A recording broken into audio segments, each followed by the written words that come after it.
What is your idea of the perfect relationship? I remember years ago, I stopped and I was thinking about it on my way to work one day. I said, how would I like my marriage to look? And as I was thinking about it, I saw this image of my wife and I walking through Central Park. Now, at that point, we'd never been to Central Park. We actually went a few years ago, but I saw this image of she and I walking down this winding paved pathway. There's grass on either side. It's about 70 degrees outside. We're laughing and cutting up. She's holding onto my arm. We're just glad to be together. So I saw a really strong baseline kind of image with this really strong connection. And I thought to myself, what kind of man am I going to have to be in order to make that image occur? Now, when the thought ran through my mind, which it did, well, what kind of woman does she have to be? I didn't chase that dog because, as you know, you can't control how your partner is going to be. You can influence it, which is what I'm trying to teach you guys, but you can't control it. So I didn't worry about her end. I just worried about mine. And I didn't try to come up with like an exclusive list of all the qualities I would need to have, like 120 qualities of the perfect man or 87 traits of the perfect husband. I just kind of thought of 4 qualities that I would like to embrace. And just started thinking about encapsulating those in terms of how I saw myself when I'm with her. And the challenge I want to put to you today is I'd like you to stop and think about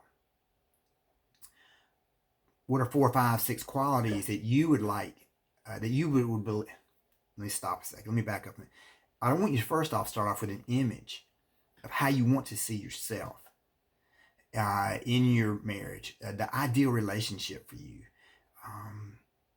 It could be a story kind of based on once upon a time where we were amazing, or a made up story of how you ultimately want to look. But I want you to give this some thought. What is your image of how you want this to look? And then I want you to think, what qualities are you going to need to have to make your part of this happen? Don't worry about their end, just worry about your end.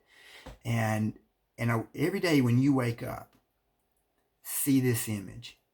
See this image and train yourself to see this image throughout the day. Just weave it to the fiber of who you are. If you're a hard worker, you don't have to think about that every day. If you're a great parent, you don't have to think about that. It's just woven in there at this point. I want you to do the same thing with this image of you having an ideal relationship.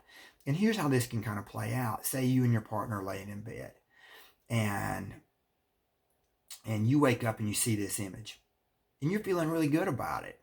But let's suppose your partner wakes up on the wrong side of the bed. Maybe they pulled their back yesterday moving some stuff out in the garage and they just wake up grouchy. What do we normally say to our partner when they wake up on the wrong side of the bed? We're like, hey, don't take that out on me. I told you not to lift all that yesterday, but you never listened to me. We say something real supportive, right?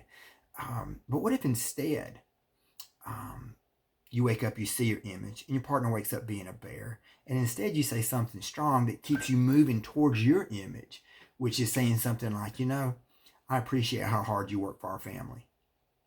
What's that going to do to their bareness? That's right. Decrease it, or maybe make it go all the way away. And now we're off to having a better day. That's what great partners do. Thank you for tuning in. Bye-bye.